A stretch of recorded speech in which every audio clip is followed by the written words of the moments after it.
Magandang araw, Bagong Pilipinas. Narito ang Police News Express sa oras na ito.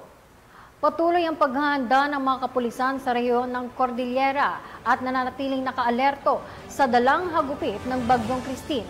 Ang balita mula kay Patrolwoman Mayra Beran. Dahil sa patuloy na hagupit ng Bagyong Christine, patuloy ang paghahanda at pagsagawa ng clearing operation ng mga kapulisan ng Cordillera sa mga apektadong lugar. Ang operasyon ay pinangunahan ng PROCAR PNP sa pamumuno ni Police Brigadier General David K. Peredo Jr., Regional Director ng PROCAR. Patuloy ang pagsagawa ng mga kapulisan ng road clearing operation sa mga pampublikong daanan sa pagtatanggal ng mga naputol na kahoy.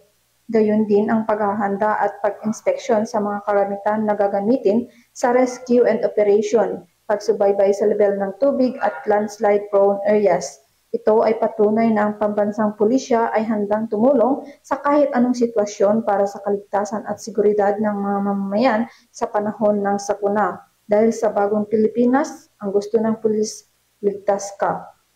Mula dito sa Apayao, ako ang inyong PNN correspondent, Patrolwoman Mayra Beran, alagad ng batas, tagataguyod ng Balitang Pulis.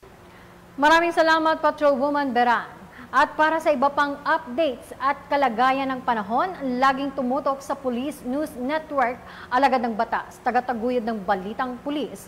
Ako po si Police Senior Master Sergeant Vanessa Villanos, nagbabalita para sa Police News Express.